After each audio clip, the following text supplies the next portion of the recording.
Hello, hello. All right, so my ex was, she was really, really into Drake. And that's fine. That's fine. Like, I like Drake. In case you don't know who Drake is a rapper. And he's probably most famous for popularizing the phrase YOLO, which, if you don't know, is an acronym for You Only Live Once.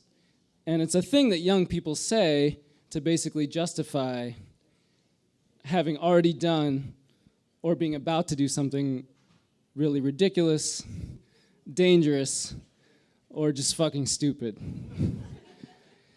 So she was really, really into Drake, and on like our third date, she was like, everybody loves Drake. I was like, everybody? She's like, everybody. So I was like, okay. She carried a picture around in her purse of Drake holding a puppy.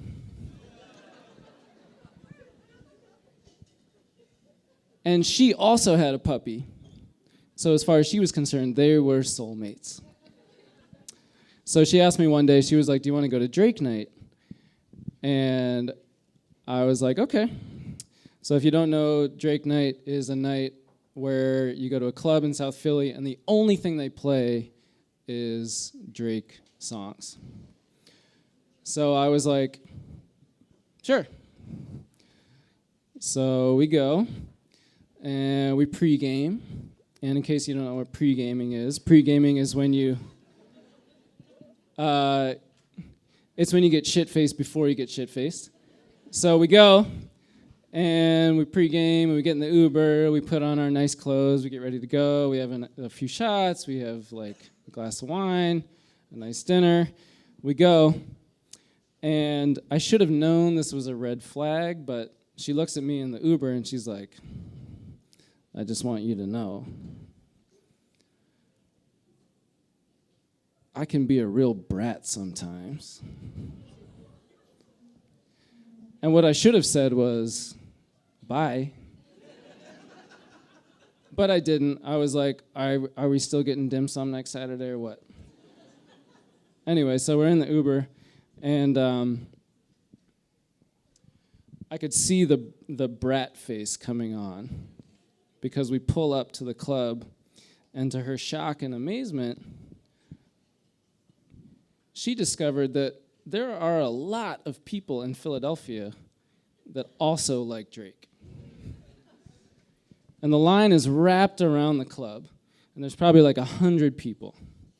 And we get there, there's probably like 20, 25 groups of friends. And she's just like, ugh. And I'm like, what? It's just a line. Like, we're just standing there.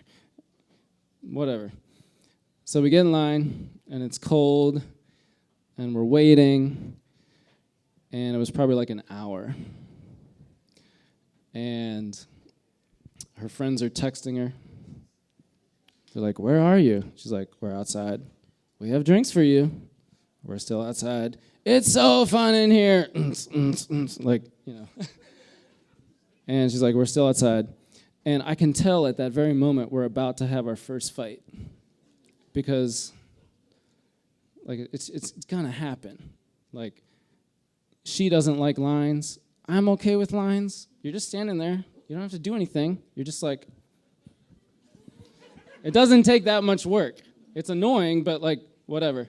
So we're waiting in line, and then, like, we're about to have our first fight, and then, like, these angels came down from heaven.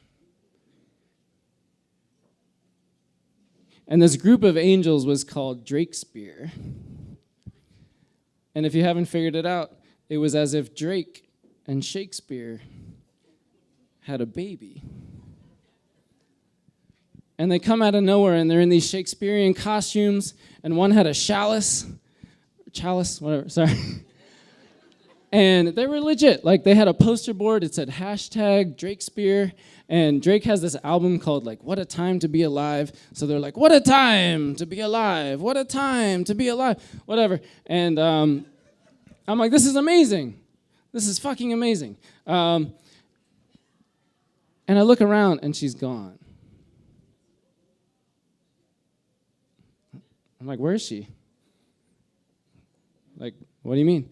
And she was against the wall, and she's leaning up, and she's doing that thing where she just kind of like leans down. And I'm like, oh, is this where you like be a brat? And she was like, I don't even like Drake. I was like, what? She's like, I don't even like Drake. I was like, first of all, you love Drake. You carry a picture around. She's like, I don't even like Shakespeare. I was like, you were an English major. You're in law school. You love Shakespeare. You have a dog named Hamlet.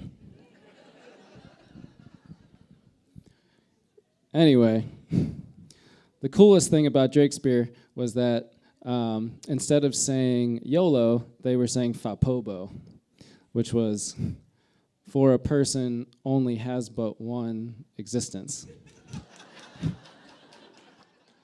So I'm looking down at her, and I'm like, Fapobo, Fapobo, Fapobo. And she's like, I don't like it. I don't like it. Whatever. So she's like, I don't even want to go. So we left, and a couple weeks later, I broke up with her, and she was like, why? And I wish I had said this, but I didn't. But I should have said, Fapobo. That's it, thank you.